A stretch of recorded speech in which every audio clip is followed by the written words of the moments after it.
My name is Maria Muscado. I'm the pastoral assistant for Catechesis of the Good Shepherd, working with Adriana Alvarez, who is in charge of children's family formation and sacramental preparation.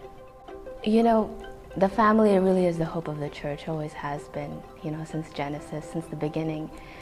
And the more that we can support families in that and remind them, that primordial duty, that you're made for heaven, you're priests, ministers of this family unit God entrusted to you, and the whole church backs you up in it. There's great work to be done in that, and there's great light to the world for that. I have a list, actually. This is from Father Nagels from Holy Family. So Father Chad and I had worked with him when he was still there as parochial vicar. So this was a homily on February 10th, 2019 that Father Nagel gave on family evangelization. So he said, how do we build a domestic church? How do we create a new generation of Catholics? We don't live in the age of Christendom anymore. We live in an apostolic age. These are new rules. These are like the radical roots of Christianity when we're really at our bare bones. And it's an exciting time to be alive in the church. So one, he said, go to Mass every Sunday, so Sunday Eucharist, and pray 20 minutes each day. So once a week in front of the tabernacle is what he would recommend. So, and 20 minutes a day to really know, because there's so much out there. There's so many books, there's so many Bible studies, there's so many small groups and all these things, so many initiatives and ministries. And to really discern, what's the right fit for my family and who I am and my children.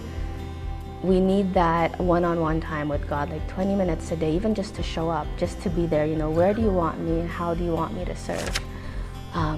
And that union with God and that time really bleeds into everything else. It puts everything into right, beautiful order. And then two, he said, make decisions about activities and finances according to the mind of Jesus and not your neighbors.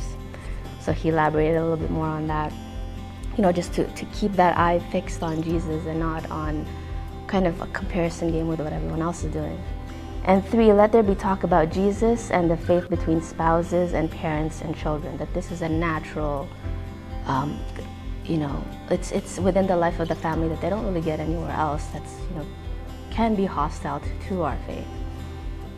And four, create and enjoy celebrations with your culture and the greater Catholic tradition. So we are a church of celebration, of celebrating that Christ is risen. And, we have so many ways of celebrating the liturgical life in the church. And then five, he said, engage in some service or ministry as a family. So, the family that prays together, works together, serves together.